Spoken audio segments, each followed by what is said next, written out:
I hope this sounds okay.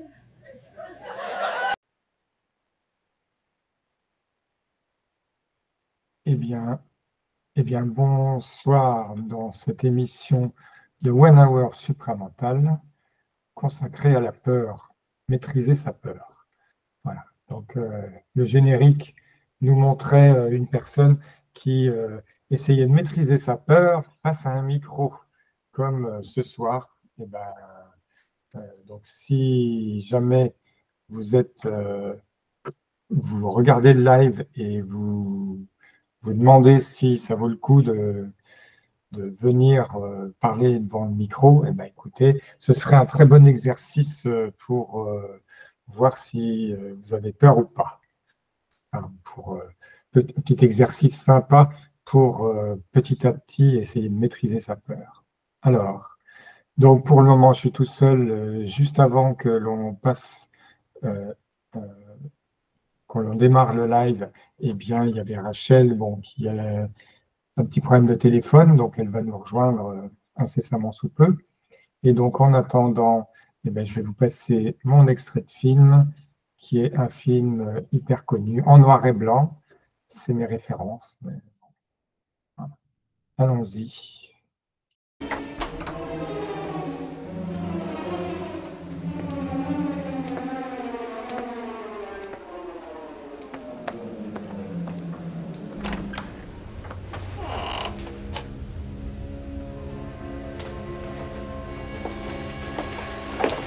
Mrs. Bates.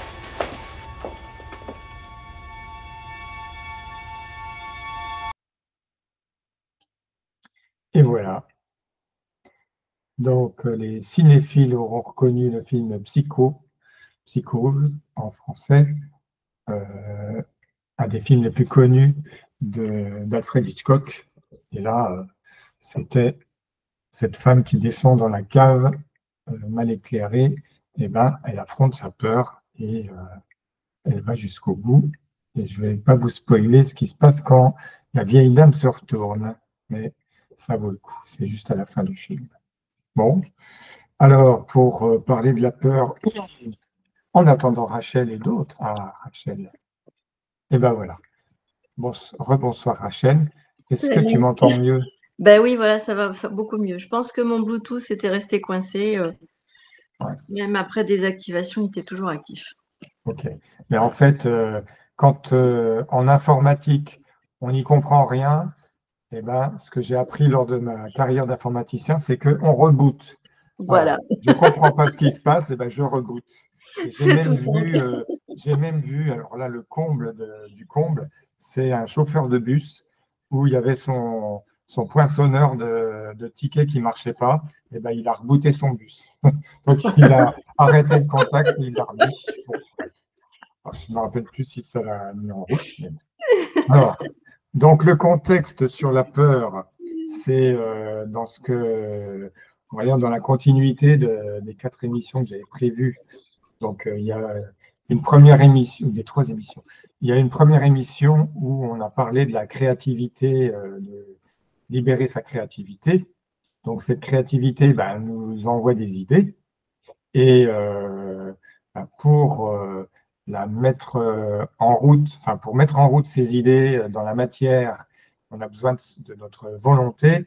Et bon, juste avant la volonté, en fait, ce qui peut nous arrêter sur sur la mise en œuvre de nos actions, eh ben, c'est la peur de, enfin, bien de nombreuses peurs, hein, la peur de se tromper, la peur de ce qui va arriver, la peur de prendre des risques, etc., etc.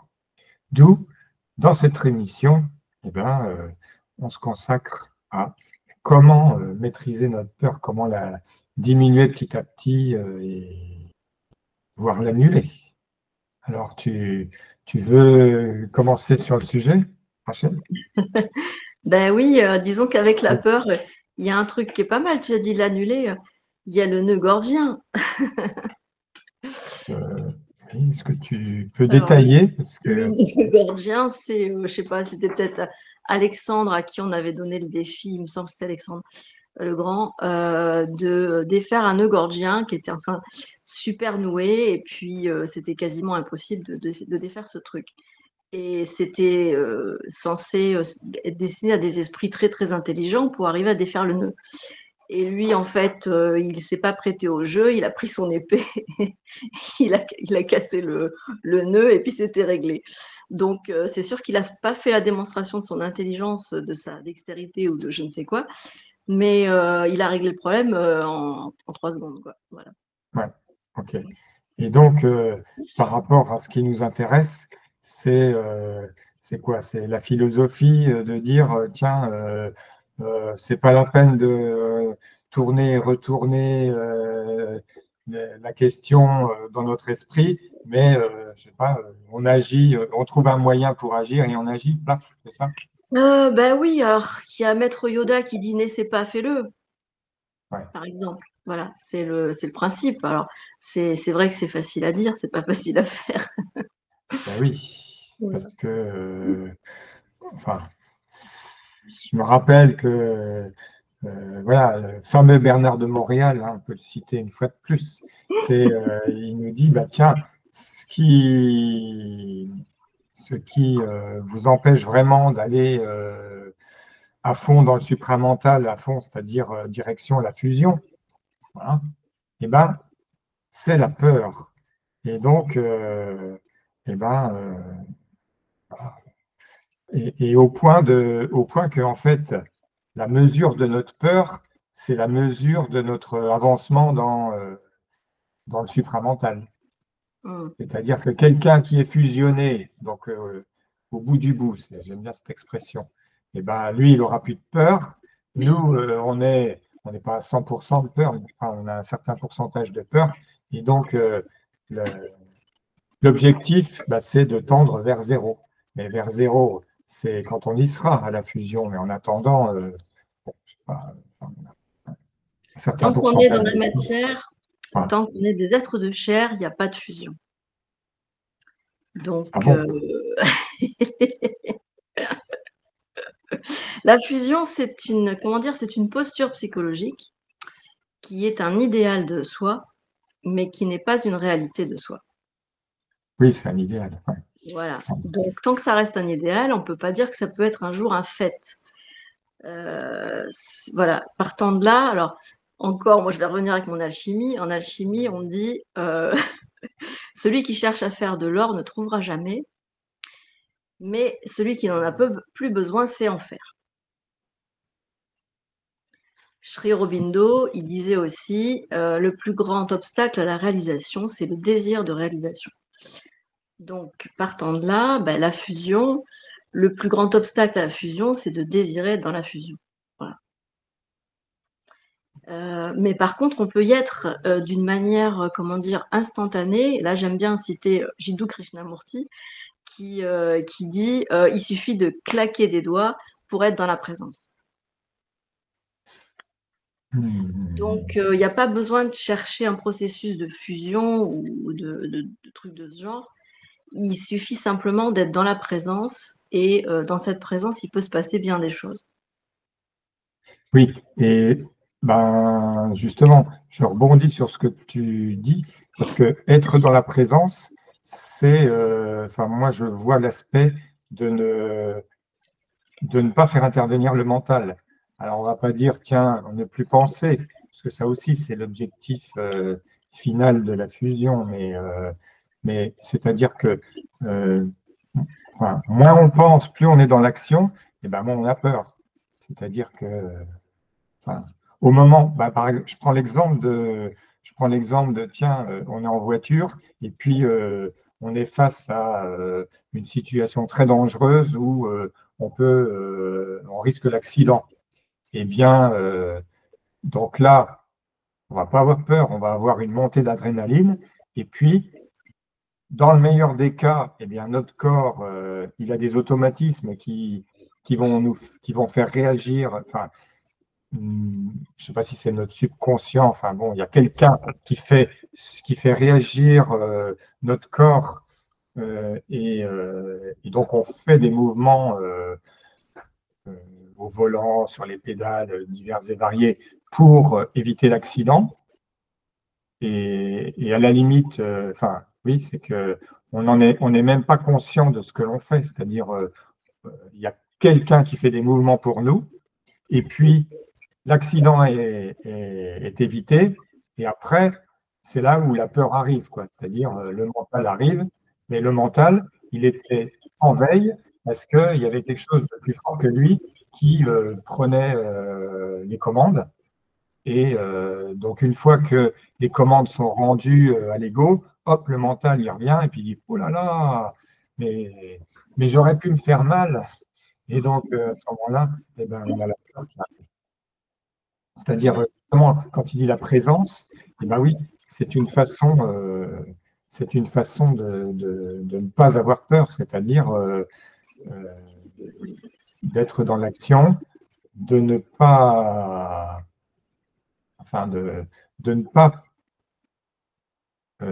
prendre nos pensées, enfin, de ne pas, oui, c'est-à-dire que avant l'action, on pouvait avoir des pensées, notre mental qui nous dit ah ouais, mais si tu fais ci, il va se passer ça, ou tu risques ci, tu risques ça. Par contre, on a décidé d'être dans l'action, notre volonté nous met en route, on est dans l'action, et bien euh, là, la meilleure attitude, eh bien, c'est justement de se concentrer sur l'action, d'être présent. D'être présent, alors après, c'est comment peut-on être présent et à ce moment-là, ben, la peur ou d'autres bâtons dans les roues ne viendront pas. Voilà. Sur la présence, on pourra en parler peut-être, mais en tout cas, pour être très synthétique, la présence, c'est l'observation. Ouais. Voilà. Mais après, il y a des choses importantes à savoir sur la peur, c'est que c'est un phénomène physiologique avant tout. Et on en a fait, dans la définition qu'on fait aujourd'hui de la peur, c'est qu'en fait, on décrit un phénomène psychologique. Mais au départ, c'est un phénomène physiologique qui est géré par le cerveau limbique. Et donc, toutes les peurs qui sont gérées par le cerveau limbique sont en général des peurs objectives. Enfin, bon, maintenant, c'est plus trop le cas, mais au départ, dans les programmes de survie, on a donc le cerveau limbique qui est censé gérer les dangers événementiels qui viennent à nous, de manière à ce que nous restions en vie. D'abord en santé et en vie. Donc, on a développé un néocortex qui va capter des informations de type factuel, donc pour analyser une situation et déterminer s'il y a un danger ou pas de manière objective. Donc ça, c'est la première analyse de la peur, c'est ça.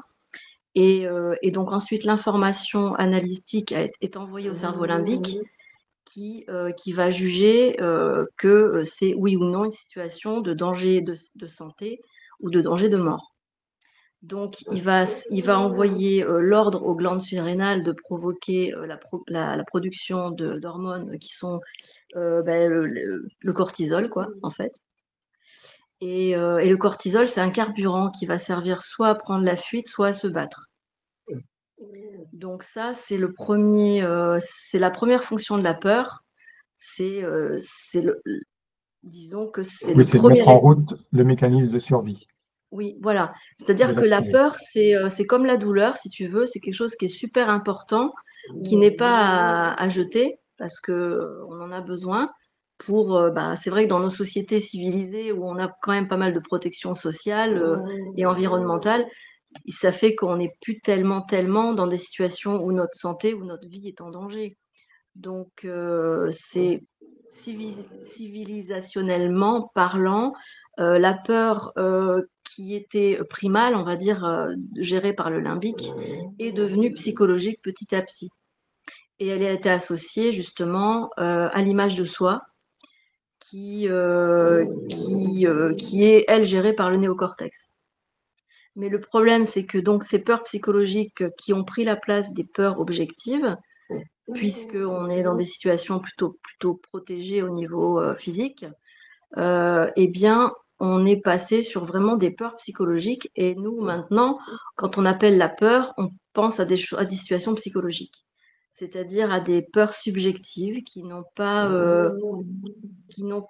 pour effet d'envoyer au cerveau limbique un message adéquat. C'est-à-dire que le cerveau limbique, il va recevoir les messages du néocortex sur, par exemple, un conflit ou un événement qui est problématique. Et donc, le néocortex va analyser ça, il va envoyer au cerveau limbique. Et le problème, c'est que le cerveau limbique, pour lui, quand il reçoit un malaise comme ça, qui est envoyé par le néocortex, il va juger de toute façon, dans tous les cas, que c'est une situation de danger, de mort. Pour caricaturer le truc. C'est que, en fait, à chaque fois qu'on a peur, que ce soit donc soit objectif, soit subjectif, le cerveau limbique, il va déterminer que si on a peur, c'est qu'on est en danger de mort. Donc, il va envoyer l'ordre aux glandes surrénales de produire le carburant qui est destiné à fuir ou à se battre. Donc, ça fait que toutes les maladies psychosomatiques sont pour beaucoup engendrées par le mécanisme biologique de la peur, parce que comme c'est plus maintenant des peurs objectives, beaucoup des peurs subjectives à la place, eh bien, le cortisol que l'on produit n'est plus dépensé dans la fuite ou dans le combat, mais il va être stocké de manière très, très négative par le corps et transformé en maladie et en mort prématurée, quoi. Voilà. Donc ça, je pense que c'est important de le savoir. Je partagerai à la fin en commentaire, je partagerai la face cachée de la peur, le documentaire que je t'ai envoyé. Oui, Darté, oui, j'ai commencé à le regarder. Il est un petit peu très long, intéressant. mais franchement, moi, je vais le mettre dans la description. Je vais le rajouter dans la description. Je l'ai vu, je sais pas, il y a moins de 10 ans, je pense, mais il y a un bon moment quand même. Et je sais qu'à l'époque, j'étais en proie à la peur, à des angoisses, des paniques, des trucs, c'était monstrueux. Et puis, c'est très souffrant dans le corps d'être dans la peur. Donc, c'est vrai que quand je suis tombée là-dessus et quand j'ai vu comment ça fonctionne au niveau physiologique, à la biologie vraiment, de la peur, du mécanisme, ça a vraiment dédramatisé mais les situations dans lesquelles j'étais dans la peur. Parce qu'à chaque fois, je me disais, bon, voilà, c'est en fait un mécanisme programmé. Et si j'ai peur, c'est parce que je suis soumise en fait à un programme. Donc, ça a commencé vraiment à apaiser. Et là aussi, du coup, on est dans la visualisation, dans l'observation. Quand on sait le mécanisme de la peur au niveau biologique, eh bien, on peut observer sa peur d'une toute autre façon. Ok, oui. Donc je rajoute, un petit point par rapport à l'aspect maladie et mort prématurée quand on a des peurs. Mais c'est qu'en fait, tout ce chamboulement dans l'organisme, met à plat les glandes surrénales. Et donc, je crois que c'est celle-là qui génère le cortisol. Et donc, voilà, moi, c'est ce qu'un médecin m'avait dit à l'époque de mes phobies. Il faut dire attention, si vous laissez, si vous ne les traitez pas, si vous ne vous en occupez pas, vos surrénales, elles vont marcher de moins en moins bien, et puis après, gros problème de santé. Ouais. Oui, et puis quand ça marche moins bien, c'est que quand on se retrouve dans des vraies situations objectives où il faut traiter un danger, eh bien, on va avoir moins de carburant pour traiter le problème, quoi. Oui, parce que les organes sont fatigués, quoi. Voilà. Ils ont généré tellement d'hormones pour rien, entre guillemets, que quand il y en a besoin, il n'y a plus trop de réserve. C'est ça. Ouais, exactement. Ouais. Ok. Très bien. Ah, voilà, la programmation. La deuxième chose dont on parlait, c'est la programmation. Parce que, effectivement, une parenthèse là-dessus, c'est que, on va dire, une grande partie de la façon dont on est fait, elle est programmée. C'est-à-dire nos qualités, nos défauts et nos peurs, elles sont programmées pour nous avant la naissance. C'est-à-dire que les événements de la vie, de la petite enfance, par exemple, parce que c'est là où on bâtit notre profil psychologique, ces événements, ils sont prévus pour arriver et je prends un exemple, c'est que moi, étant petit, je sais pas, peut-être à 4 ans, je suis tombé dans une piscine, j'ai failli me noyer, après, j'ai eu peur de l'eau. Donc, on va dire, ça, c'est un exemple de programmation. Voilà, on m'a programmé, je me suis programmé pour avoir peur de l'eau dans cette vie via cet événement. Et, donc, c'est pour dire que, en fait, c'est pas que c'est pas de notre faute, c'est que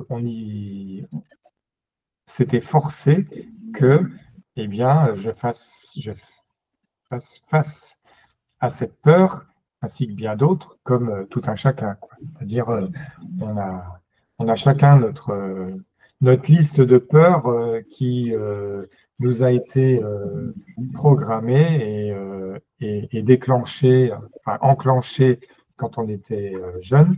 Mais c'est pas pour se dire que on doit faire avec toute notre vie, mais c'est justement des obstacles, des limitations que l'on a, mais qu'on est censé, disons que c'est mieux si on fait face à ces peurs et qu'on s'en occupe pour ne plus en avoir. C'est, on va dire, de réussir notre vie, c'est justement diminuer nos peurs, voire aller vers de moins en moins de peurs pour être de plus en plus actif avec les idées de notre intelligence créatrice. Voilà. Qu'est-ce que tu en penses? Il y a plein d'idées là que tu as évoquées, donc plein de pistes à explorer. Travailler sur les peurs, ça ne les fera pas diminuer parce que ce à quoi on s'oppose persiste et se renforce. Donc c'est pas forcément la solution, même si, comme quand on met une cautère sur une jambe de bois, ça a toujours l'air d'aller mieux au départ, mais ceux qui ont, on va dire, chassé le naturel, il revient au galop. Par contre, quant à la programmation, l'idée qui m'est venue quand tu as parlé de la programmation, quand même nos comportements sont programmés, ce n'est pas tout à fait le cas. Parce que ça fonctionne un petit peu comme l'ADN. La programmation, alors ça c'est un principe du Kybalion, qui est un principe hermétique, qui dit que tout ce qui est en haut est comme ce qui est en bas. Donc si on observe l'ADN, qui est une programmation au niveau de la molécule, on peut en déduire que la programmation qui est au niveau du subatome, donc du nuage électronique et qui est autour du noyau, ça fonctionne aussi comme l'ADN. Moi, je fais des transpositions parce que il y a ce principe-là de correspondance qui fait qu'on peut se permettre de faire des transpositions. Donc, si on observe comment fonctionne l'ADN, il a aussi deux parties. Tout comme la peur a aussi deux aspects, l'ADN a deux aspects. Il a un aspect principal. Alors, je ne sais plus son pourcentage, mais le pourcentage ne fait que diminuer en fait au fur et à mesure des études en génétique et en épigénétique.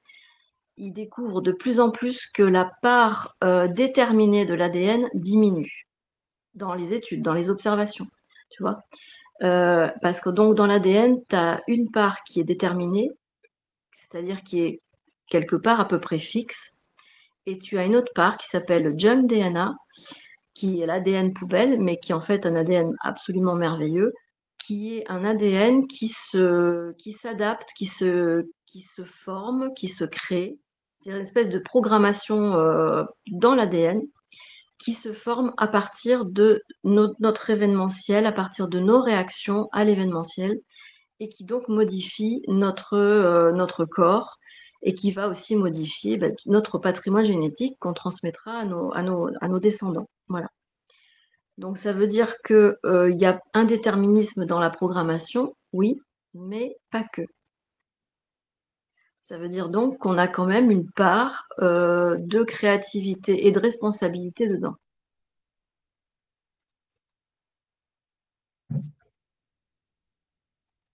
Oui, oui, mais bien sûr. Oui, parce que on va dire, oui, la façon dont on prend on va dire les chocs. C'est-à-dire que notre programmation, bah, elle nous prévoit certains chocs au fil de notre vie.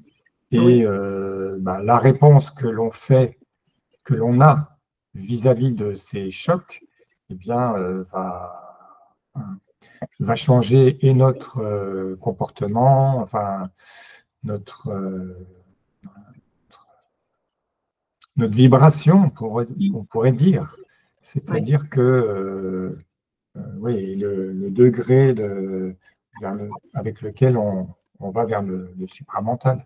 C'est-à-dire que, oui, quand tu disais oui, la présence, c'est-à-dire, en fait, on en a parlé dans des émissions précédentes, c'est prendre la position de l'observateur. C'est-à-dire que, comme si on voyait, enfin, plutôt que d'être la tête dans le guidon de notre vie, eh bien, un événement fâcheux nous arrive, un choc, eh bien, euh, plutôt que de le prendre de façon personnelle, de dire, enfin, faire son caliméro ou d'avoir une autre. Enfin, Calimero, c'est une attitude possible. Ça peut être plutôt l'attitude combative. Voilà, je vais soulever des montagnes pour annuler ce choc. Mais effectivement, on peut prendre aussi la position de l'observateur neutre, comme si on voyait notre vie, enfin, comme si notre vie, on la voyait comme la vie de quelqu'un d'autre. Et ça atténue l'impact du choc sur notre vie. Et petit à petit, donc ça atténue tous les impacts émotionnels, dont la peur, mais pas que. Et ce qui fait qu'après, ben, on va vivre d'une façon plus cool, enfin, comment dire. Il y a un terme, là, j'avais noté un terme que j'avais noté, je regarde mes notes, hein, je ne le retrouve pas. Enfin, disons que, ouais, voilà, si, c'est être bien dans sa peau. mhm. Voilà. Comme le disait encore Bernard Morin. Voilà, bah, ok, il y a plein de gens qui cherchent à être heureux, nous, on cherche à être bien dans notre peau, c'est-à-dire que, enfin, heureux, ça veut dire, enfin, heureux, on pourrait dire, bah tiens, je n'ai que des choses positives dans ma vie. Et nous, on sait on va avoir des deux, on va avoir du plus et du moins, mais on sera content. Quand on aura du plus, on sera content. Quand on aura du moins, on sera content. C'est ça, être bien dans sa peau. Et donc, traverser notre vie de façon plus harmonieuse et, et cheminer vers la fusion, petit à petit. Alors, je fais juste un rappel pour les personnes qui nous regardent. Ah, tiens, Vince. Bonjour Bonsoir, Vince. Vince. Et bien justement, j'allais demander à des gens éventuellement de cliquer sur le lien pour nous rejoindre et parler du Entendu ta sujet. pensée.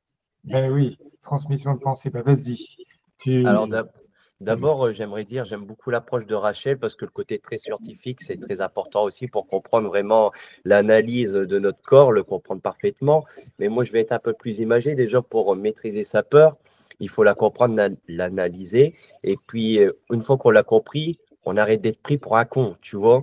Donc, au bout d'un moment, cette peur, il faut faire comme un peu dans Harry Potter et le prisonnier d'Azkaban. C'est vraiment dans la saga, c'est vraiment celui qui parle de la peur. Harry, il a peur et il affronte, il essaye, il expérimente jusqu'à temps qu'il y arrive et il comprend qu'en fin de compte, celui qui va le sauver, c'est lui-même. Celui qui peut réussir à affronter ses peurs, c'est lui-même. Ça ne va pas venir de l'extérieur. C'est ce que disait Bernard de Montréal. Arrêtez de chercher quelqu'un à l'extérieur si vous ne pouvez pas vous sauver vous-même. Donc, pour comprendre sa peur, il faut savoir d'où elle vient. Donc, et des fois, il y a le karma générationnel, donc ceux de nos parents, nos frères et sœurs qui nous transmettent. Par exemple, n'importe quoi, une peur d'un insecte, d'une araignée, eh bien, ce n'est pas nous qu'on a eu peur au début, c'est par exemple quelqu'un qui a eu peur et du coup, face à la réaction de celui-ci, on a absorbé sa peur et du coup, on l'a imprégné. Donc, déjà, ça, il faut comprendre et réussir à la mettre de côté.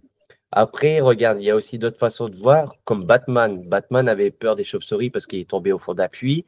Il n'a pas su s'en sortir au début. Il a été récupéré in extremis. Et à la fin, on voit qu'il devient sa plus grande peur. Sa peur, il la transforme en force pour la transmettre aux autres. Il devient lui-même la peur. C'est-à-dire, en gros, la peur, comme avait dit Rachel, ça vient déjà de notre cerveau qui nous joue des tours. Mais c'est surtout aussi, comment dirais-je, c'est irrationnel pour certains, rationnel pour d'autres. La peur de mourir, la peur de l'inconnu, c'est sûr que ça peut faire peur. Mais il faut comprendre une chose, on est des êtres humains en devenir et tout ce qu'on a vécu ou tout ce qu'on vit a déjà été planifié. Donc, il faut comprendre une chose, c'est qu'une fois que tu as compris que tout est déjà prédestiné, ta peur n'a plus lieu d'être parce qu'elle va s'effacer au fur et d'un moment.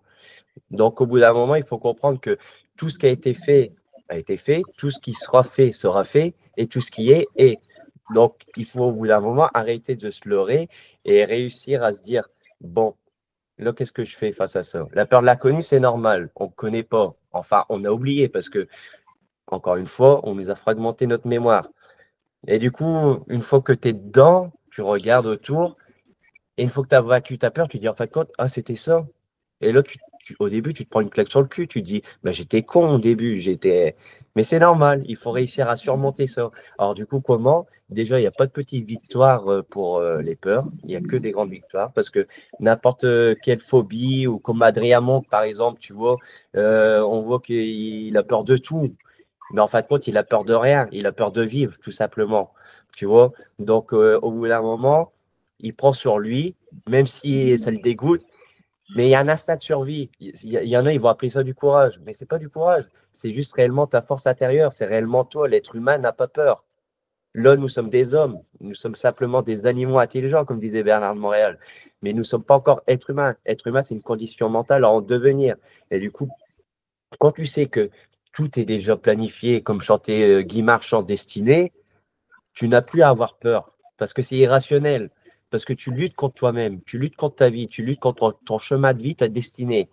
Donc, au bout d'un moment, c'est toi-même, et en même temps avec les entités, on va dire, qui jouent contre toi. Mais au bout d'un moment, tu vas lancer les dés, tu vas comprendre que, tiens, c'est pas parce que tu passes par la case prison que tu as tout perdu, que tu dois avoir peur de passer par la case prison pour avoir tout perdu, tu vois. Il faut savoir jouer, tu vois.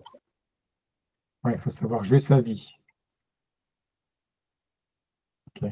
Oui, oui, quand tu vois tous ces jeunes qui font des jeux de rôle et, euh, et après et qui vivent enfin, une vie toute tranquille, eh ben, ils n'ont pas compris que c'est dans la vraie vie qu'il faut jouer ce rôle, qu'il faut jouer les rôles, là, etc. Exactement. C'est Ah pour oui, ça que d'ailleurs, tu vois, dans le cinéma, on dit acteur, on porte des masques et tout, hypocrite et tout, mais on porte tous des masques, tu vois, aussi bien dans le social et tout. Mais il faut savoir dire, bah tiens, quel masque je vais mettre aujourd'hui? Bernard de Montréal, il leur filait son masque chaque soir à chaque conférence de Bernard de Montréal et non de Monsieur Boucher, tu vois. ouais. Il faut savoir enfiler son costume et savoir s'adapter avec et surtout savoir l'utiliser à bon escient. Du coup, comment maîtriser sa peur? C'est en maîtrisant les forces de son âme, en comprenant que ça vient des mémoires antérieures, mais aussi celles de ta vie actuellement. Et du coup, quand tu comprends que toutes tes peurs, en fin de compte, sont juste des freins parce que tu es beau, tu es Dieu, tu es créateur, bah, tu comprends qu'au bout d'un moment, tu ne peux plus te permettre d'être simplement un homme, un animal intelligent, tu vois.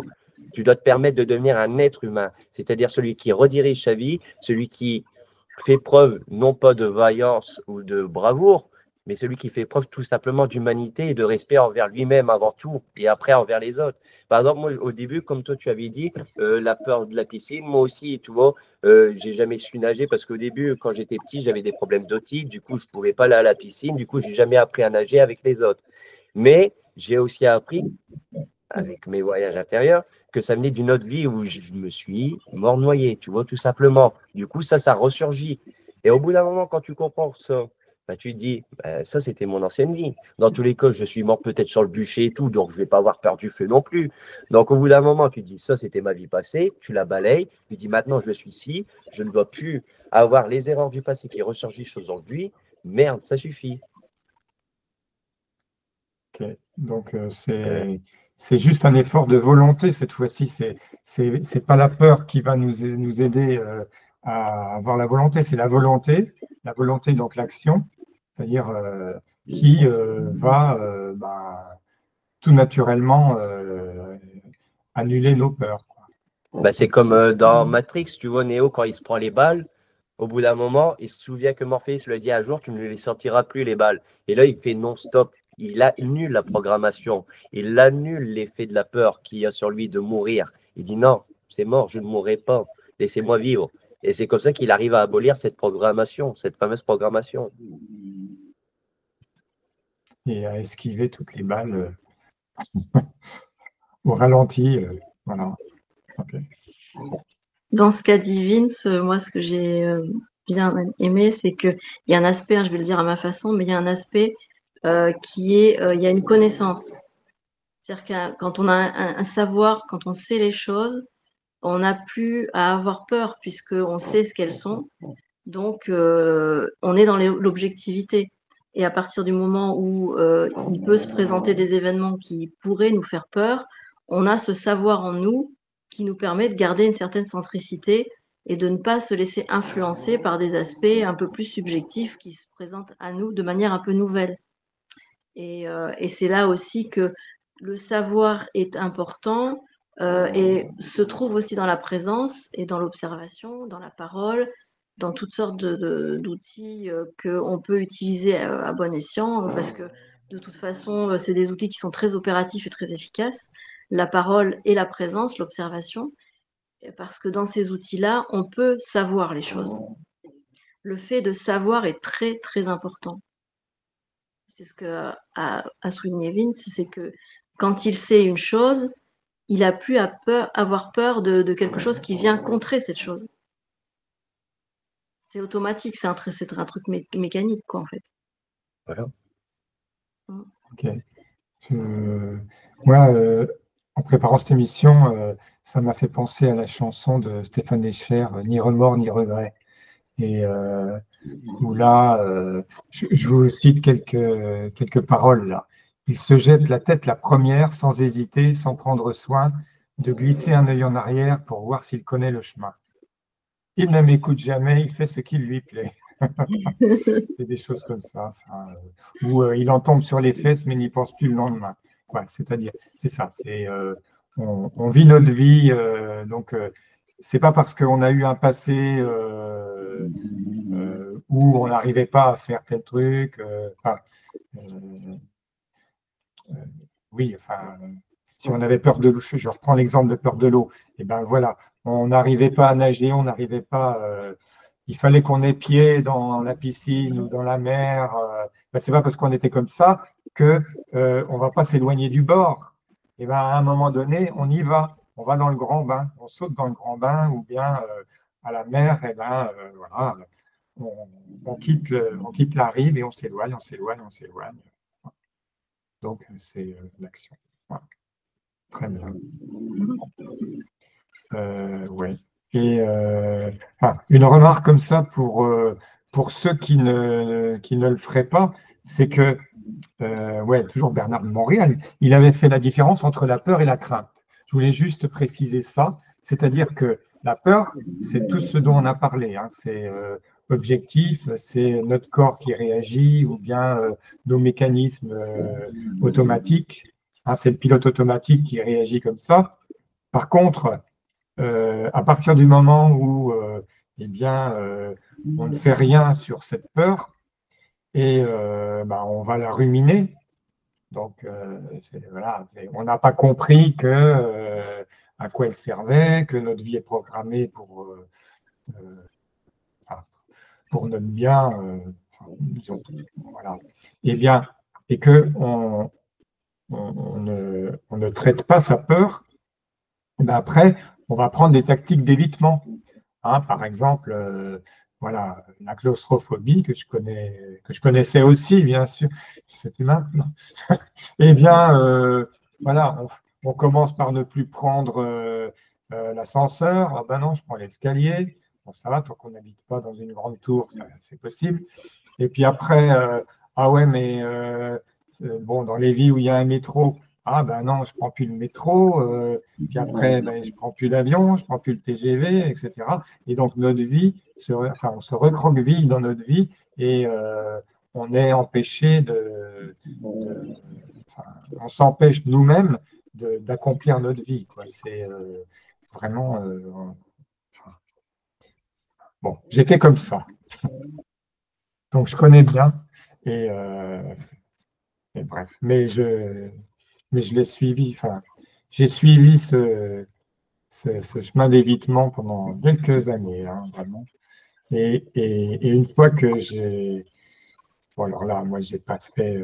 C'était avant que je connaisse le supramental, donc, même si Rachel nous dit, bah, tiens, on lutte contre une peur, et ben, on la renforce, et ben, moi, j'ai quand même trouvé des techniques pour ne plus avoir des phobies.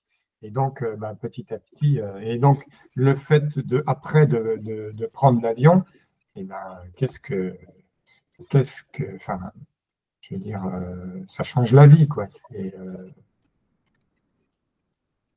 Enfin, donc, Et puis t'en oui, retires une certaine satisfaction d'avoir vaincu cette peur, tu vois, bah après, oui. tu vois. Oui, tout à fait. Mais par contre, ça nous donne des outils supplémentaires pour que l'on s'accomplisse dans notre vie. Voilà, de ne plus avoir de peur. Ok. Il y a là aussi deux façons d'aborder les choses et qui sont tout à fait complémentaires. C'est vrai que moi, maintenant, je pars beaucoup du principe avec le nœud gordien, mais parce que justement, dans la présence, on peut vraiment mettre en place le nœud gordien. Mais c'est vrai que j'ai une vidéo là-dessus qui s'appelle de l'utilité des patchs. Et c'est vrai que on a besoin pendant longtemps, on a besoin de solutions, de techniques, de méthodes, de trucs qui vont se concentrer sur des aspects de nos peurs ou de nos problématiques, hein, ça peut être aussi autre chose que les peurs. Et c'est des solutions, des méthodes qui vont apporter des résultats momentanés qui peuvent sembler être pérennes, mais attention, c'est toujours chasser le naturel, il revient au galop.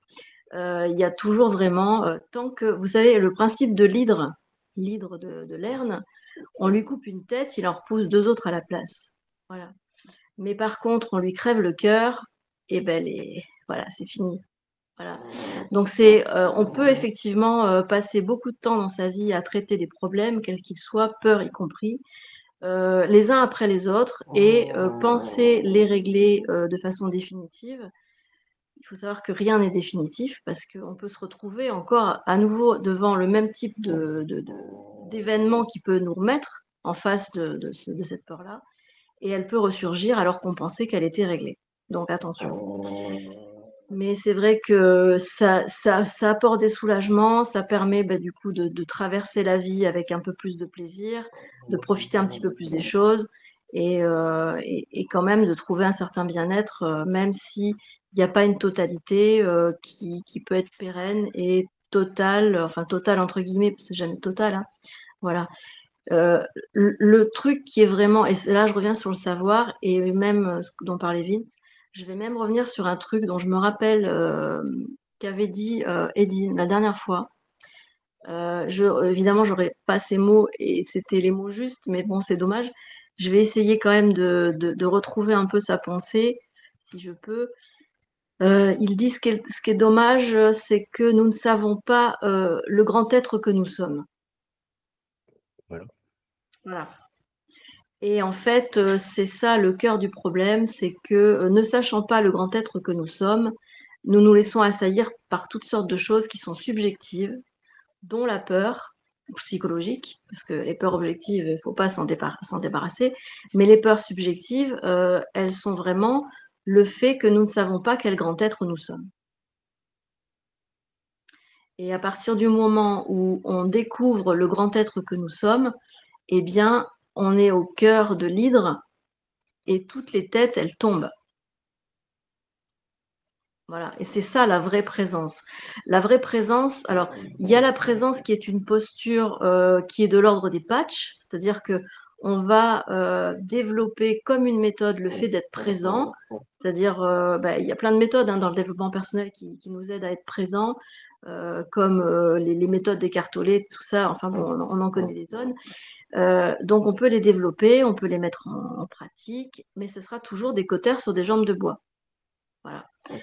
Mais par contre, quand on arrive à un certain savoir qui est fondamental sur les lois de l'énergie, et ça c'est très important parce qu'en fait on est construit par les lois de l'énergie. Donc quand on connaît les lois de l'énergie, quand on les sait, eh bien on peut accéder de plus en plus à cet état de présence qui n'est plus une posture ni une méthode, qui va être un état d'être qui est du fait de notre identité et de notre centricité mécanique. C'est vraiment une mécanique, c'est-à-dire que c'est plus une posture psychologique, c'est plus une attitude, c'est plus un processus qu'on essaie de mettre en place. C'est comme dit Yoda, n'essaie pas, fais-le. Donc on y est. Et quand on sait, on sait. Voilà.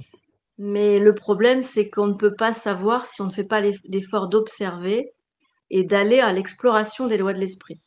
Parce que le cœur de l'hydre, en fait, c'est les lois de l'esprit. Quand on connaît les lois de l'esprit, quand on les sait, quand on les a vraiment incorporées et vécues, parce qu'on a fait le choix, et là encore je reviens sur le truc de la programmation, il y a une programmation structurelle qui est à peu près fixe, bien qu'elle soit mise à jour par les événements et par les mémoires, mais il y a toute une partie de la programmation qui est totalement libre d'écriture, qui est ouverte en écriture. Quand vous gravez un DVD, aujourd'hui on ne le fait plus beaucoup, mais quand on gravait un DVD, à l'époque où on pouvait le faire sur les PC qui avaient encore des lecteurs DVD et graveurs DVD, eh bien on avait l'option ouvert ou fermé en écriture. C'est-à-dire que si le data ou le programme était ouvert en écriture, ça voulait dire que même sur un CD, on pouvait revenir dessus et rajouter et modifier des choses. Mais si on faisait le choix de le fermer en écriture, c'était fini, c'était bloqué. C'est-à-dire que là, on est en plein déterminisme. Alors que la programmation du nuage électronique, donc subatomique, autour du noyau, elle est ouverte en écriture. Toujours. C'est-à-dire que c'est hyper plastique et ça peut être mis à jour tout le temps, même au niveau structurel. Alors d'autant plus au niveau du choix des libres arbitres des individus qui sont soumis à cette programmation déterministe. Au niveau structurel, c'est-à-dire que si éventuellement on a une maladie, eh bien, grâce à notre connaissance, on peut se guérir d'une maladie. C'est ça? Alors ça, on n'est Non, mais pas quand tu dis au niveau structurel, c'est ça?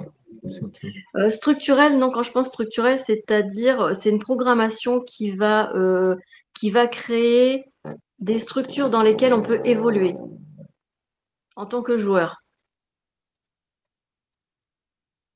Je vous invite à regarder comment ça s'appelle. Merde, mais j'ai plus le titre. Ah, c'est avec Gérard Butler.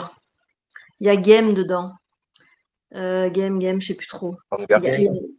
Non, c'est pas Hunger Game. Avec Gérard Butler. Si vous tapez Gérard Butler avec le mot game et tout, il y a vraiment un film qui est exceptionnel. C'est-à-dire que l'histoire de ce film, c'est, on va dire, dans un monde où Elon Musk a tout gagné. Et Ultime donc, Game. Oui, comment t'as dit? Ultime Game. Ouais, Ultime Game, ouais. Ultimate Game même. Ouais. Et donc, le mec, il est condamné en fait parce qu'il a pas obéi au système, donc il est condamné à mort, comme beaucoup d'autres. Et on lui propose, dans un monde futuriste un peu style Elon Musk, qui a tout contrôlé et puis qui oblige les gens à vivre selon la technologie que met en place Elon Musk, par exemple, mais qui a abouti. Et donc, on lui propose à ce monsieur d'éviter la peine de mort en jouant à Ultimate Game. Et Ultimate Game, c'est en fait, on met un Neuralink en fait, comme ce que veut faire Elon Musk avec Alexander Wang. Ils veulent donc mettre un truc dans nos têtes, mais dans ce film-là, c'est déjà fait. Donc, ils mettent un truc dans la tête de ce condamné avec d'autres, puisqu'ils vont jouer à s'entretuer. Et c'est celui qui survivra, qui gagnera, et qui ne sera pas donc condamné à la mort, qui sera gracié. Donc, lui, il va jouer à ça. Et donc, il a ce Neuralink dans la tête, et il est téléguidé par un petit gamin qui est dans son canapé, tranquille, le gamer, quoi. Voilà. Et le film est vraiment intéressant pour ça, parce qu'on voit le déterminisme puisqu'il est soumis à ce joueur qui le téléguide, mais en même temps, il y a cette part de libre arbitre en lui qui dit moi, je ne veux pas me soumettre à ça, et pourtant, j'ai pas le choix parce qu'il y a l'autre qui est aux manettes et qui me fait faire des trucs, aller à droite, aller à gauche, machin. Donc, on est vraiment dans un truc qui illustre bien la programmation du nuage électronique. Donc, il est soumis à ça, mais en même temps, il a en fond de lui cette envie de liberté qui finit par, effectivement, comme c'est quelqu'un de grand, comme nous tous, qui finit par Non, être de ne plus en spoilez plus pas la forte. fin. Comment? Ne Non, je spoilez ne vais pas pas la spoiler la fin. fin. Si Mais on ah le non, regarde, non, c'est parce que fini. alors la fin, c'est voilà, je suis loin de la fin. Mais en tout cas, lui, il finit par prendre conscience de sa grandeur et par dire non à la programmation. Et il contacte, comme nous, on contacterait l'esprit, il contacte par la pensée le petit gamin et il lui dit, écoute, c'est toi qui as les commandes, mais moi, je sais comment faire mieux que toi. Donc, si on fait équipe, on peut gagner tous les deux. Et toi, tu t'empocheras le fric et moi, je gagnerai ma vie. Et donc, tout le film, après, se déroule en fonction de la collaboration entre le gamer et la marionnette, quoi. Voilà, et après, il tue tout le monde, c'est ça. C'est ça que tu veux dire. Ah bah, Je ne sais quelle même bonne pas si c'est morale! comme ça, parce que je ne me rappelle même plus. Quelle bonne morale ce film! Je ne peux pas vous le spoiler, je ne me rappelle plus. Non, mais c'est une bonne référence, c'est une bonne référence. Bon, moi, j'en donnerai une autre, mais un peu bon, ça, pour illustrer la connaissance. C'est une expérience scientifique qui a eu lieu, une des nombreuses sur des rats, où ils avaient deux cages avec deux rats dedans et un plancher électrifié. Et donc, de temps en temps, ils envoyaient, ils branchaient le plancher électrifié. Et donc, les rats, ils sautaient, ils n'étaient pas très contents. Et donc, dans une cage, eh bien, ils ont mis un bouton et le rat, il a fini par comprendre que, tiens, s'il appuyait sur le bouton, il arrêtait le courant. OK. Bon. Et donc, ça a été comme ça. Et donc, ils ont fait l'expérience sur un certain temps et ils ont mesuré le niveau de stress. Alors que donc, les deux rats étaient soumis exactement aux mêmes intensités électriques, la même durée, et bien en fait, celui qui avait le bouton pour éteindre, et ben lui, il ne stressait plus parce qu'il savait que si jamais il allait y avoir un choc, il savait comment l'arrêter. Et le deuxième, lui, il y stressait à mort parce que même si le choc électrique ne durait pas longtemps, il n'y comprenait rien et il n'avait aucun moyen de, de modifier quoi que ce soit. Et donc, moi, je fais l'analogie avec la connaissance. La connaissance, elle nous donne un peu elle ne nous donne pas le bouton, mais elle nous donne la façon de vivre notre vie, comment j'avais dit tout à l'heure. Enfin, oui, d'être bien dans sa peau, c'est-à-dire d'absorber les chocs enfin, les événements positifs, négatifs, même s'il n'y a pas de dualité, mais bon, de notre vie pour pour avoir une vie harmonieuse et ne plus être ballotté à gauche à droite. Tu sais, ton exemple là, avec le rat et le courant, c'est hyper parlant en termes de parabole, parce que cette connaissance qu'a le rat, elle est du type connaissance des lois de l'énergie. des lois de l'esprit. C'est-à-dire que nous, en tant qu'humains, si on connaît ce que connaît le rat, c'est-à-dire il sait que le courant électrique, il sait comment l'éteindre ou comment l'allumer, enfin, en tout cas, il maîtrise le truc. Donc, c'est sa connaissance fondamentale qui fait que du coup, il n'aura plus peur du tout. C'est quelque part, c'est comme ça qu'il va dans la grandeur de son être. C'est par ce savoir-là. Et nous, en tant qu'être humain, on va dans ce savoir-là, si on fait une analogie, quand on sait exactement, je vous invite à aller voir ce que fait Emmanuel Herrera, qui n'est pas dans le supra, mais je peux vous dire qu'elle est déjà dans la grandeur de son être. C'est fabuleux, parce que moi, je ne sais pas comment elle est arrivée à ça. Vraiment, j'aimerais bien la connaître pour savoir comment ça s'est déclenché chez elle et comment elle s'est installée dans cette centricité, dans la grandeur de son être. Mais en tout cas, franchement, voilà. Moi, je sais que ça m'a pris des souffrances et ceci et cela. Bref, en tout cas, quand on est en connaissance du contraire du réel, quand on sait en fait que le personnage qui nous freine, qui est en proie à des peurs psychologiques, est une illusion créée par le corps, quand on sait ça, toutes les illusions disparaissent et toutes les peurs disparaissent. Et on est à ce moment-là, alors on peut être identifié au corps si on n'en sait pas plus sur les lois de l'énergie, parce que déjà ça commence par ça. Le corps crée l'écran mental et crée l'image de soi, donc il crée la personnalité, le corps. Mais qu'est-ce qui crée le corps? On peut encore aller, voilà. Et le corps aussi est une illusion d'un truc qui lui précède, etc., jusqu'à arriver au vide, en fait. Le vide qui préexiste à tout. Et moi, je sais que je m'identifiais pas au vide parce que j'ai un petit, comment dire, je suis pas super à l'aise avec la vacuité, même si le vide n'est pas vacuité. J'ai quand même une réticence sur l'efficacité du vide dans l'efficience dans la vie de tous les jours. Donc, je me suis arrêtée au proton. C'est-à-dire que je m'identifie au proton. Et je sais que dans le proton, il y a le verbe, c'est-à-dire dans la volonté d'harmonie qui émane du vide, il y a la volonté d'harmonie et c'est le pur potentiel. Et ce pur potentiel, il est vraiment intrinsèque à tous les autres programmes, tous les sous-programmes qui vont même donner des sous-programmes de peur, ont en eux la racine qui est l'harmonie. Donc, quand on va vraiment au cœur quand on remonte de la persona, de la personnalité vers l'écran mental, vers le corps, vers la cellule, vers la molécule, vers l'atome, ensuite vers le proton et ensuite vers le vide, on remonte la chaîne et on arrive au cœur de l'hydre de Lerne. Et du coup, quand on est au cœur de l'hydre de Lerne, et soit être dans le vide, identifié au vide, ou soit être identifié au proton, ça revient un peu au même. Sauf que le vide est immobile et le proton, c'est une manifestation qui commence déjà à bouger, mais qui sont vraiment super proches et qui s'équivalent et qui cohabitent bien ensemble, quoi. Il y a presque pas de brisure de symétrie entre le vide et le proton. La brisure de symétrie, donc l'entropie, qui induit la peur, va naître à partir du proton et ensuite, etc., dans le nuage électronique.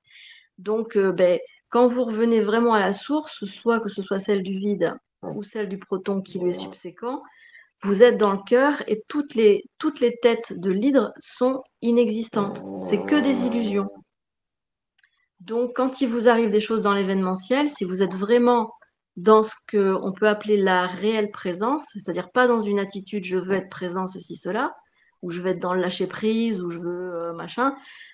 Non, quand on est présent, c'est quand on sait qui on est, et même plus précisément quand on sait où on est. Dans une des vidéos d'Emmanuel Herrera que j'ai écoutée récemment, parce que je l'ai découvert il y a 2 jours, cette fille, et donc je sais plus le titre, mais je vous le partagerai aussi en bas dans les commentaires. C'est une petite vidéo qui dure peut-être 10 minutes. Et puis elle m'a fait peur au début. Je dis ça, il y a encore quelqu'un qui va nous faire une méditation, au secours. Puis sinon, finalement, c'est vraiment quelqu'un de très, très pragmatique. Elle annonce effectivement qu'elle va nous faire un petit exercice, un petit processus, mais ça se passe tout naturellement, de manière très intelligente.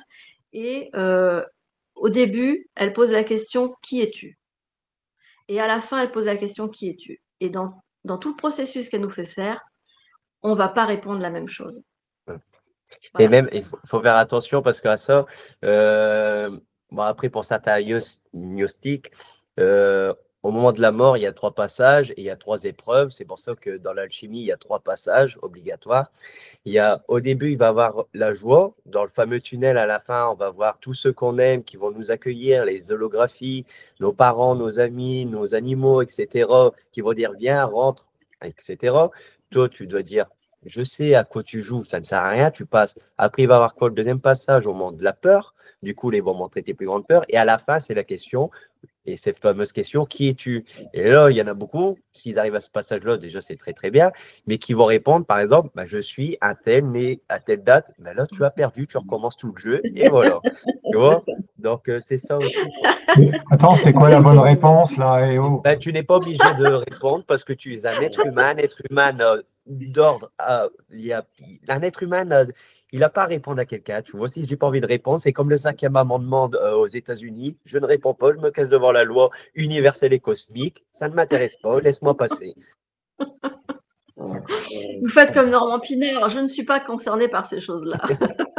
Ok, Voilà, exactement. très bien. Bon, ça va être le mot de la fin. Hein.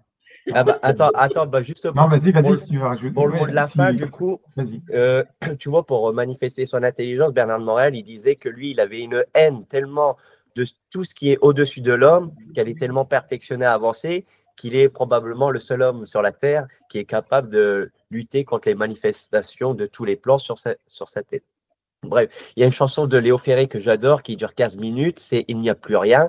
Et comme j'avais dit au début, il faut se souvenir que nous sommes des êtres humains en devenir. Là, nous sommes que des animaux intelligents, mais nous sommes des êtres humains en devenir. Et l'être humain est la race humaine la plus perfectionnée dans toute la galaxie, dans tout le cosmos. Donc, il n'y a rien au-dessus de nous et il n'y a évidemment rien en dessous de nous. Mais il faut se rappeler, comme il n'y a plus rien, regarde, tu regardes les étoiles la nuit, tu vois bien qu'il y a de la lumière, tout ça, mais c'est des projections du passé, que ça fait le temps de parvenir jusqu'à nous. Elles sont déjà mortes, cette lumière. Mais il faut savoir que notre vie aussi, Bernard de Montréal le disait, nous sommes des morts vivants. Là, nous sommes actuellement en train de parler physiquement, là, nous respirons, tout ça, mais nous sommes déjà morts. C'est-à-dire que notre vie que nous vivons actuellement est déjà vécue, a déjà été vécue. Nous la répétons jusqu'à temps que nous comprenions la leçon. Du coup, pour manifester et lutter contre nos peurs, il faut savoir qu'il n'y a plus rien. S'il n'y a plus rien, pas besoin d'avoir peur, tu vois. Je reviens. Il n'y a plus rien. À quoi bon avoir peur s'il n'y a plus rien, tu vois. D'où le vide qu'a parlé Rachel, tu vois. Il n'y a plus rien. Nous sommes déjà morts. Donc, si nous sommes déjà morts, un mort n'a pas peur, tu vois. Il a peur de nous, vivants. Okay. Bon, je vais l'écouter, la chanson Il n'y a plus rien. 15 minutes, hein. Faut ouais, savoir ouais, le ouais. tester. Bon, bah, avec le temps, c'était aussi non. Bon, bah, merci. Merci, Vince. Rachel, tu veux rajouter une dernière chose? Oui. La présence, mais la présence réelle, pas l'attitude. Ok. Bon. Alors, bah, moi, je vais vous parler de la prochaine émission. Donc, en fait, je ne connais pas encore le sujet. Enfin, j'en ai plein en stock.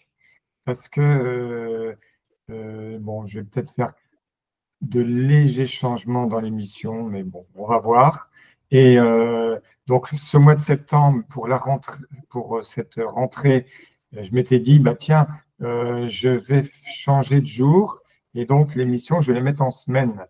Et puis, j'ai essayé, voilà, 20h, 21h. Ça n'a pas donné, ça a pas donné de ce que j'escomptais. Donc, je pense que là, à partir du mois d'octobre, je vais revenir au dimanche soir, 20h. Voilà. Donc, la prochaine émission, ce n'est pas dimanche prochain, puisque c'est encore le mois de septembre. Donc, le mois de septembre, c'était le vendredi. Mais je regarde mon calendrier. Voilà. Donc, on va se retrouver bon, bah, le 5 octobre, le dimanche 5 octobre, 20h. 20h Paris, 14h Québec, pour ceux qui le pourront. Et je ne sais pas quel sera le sujet de la prochaine émission, mais on verra bien. De toute façon, je l'annoncerai quelques jours avant. Merci à vous deux d'être venus. C'était très sympathique. Et merci aux spectateurs en direct et en différé, en replay. Merci à tous. Au revoir. Ciao. Ciao.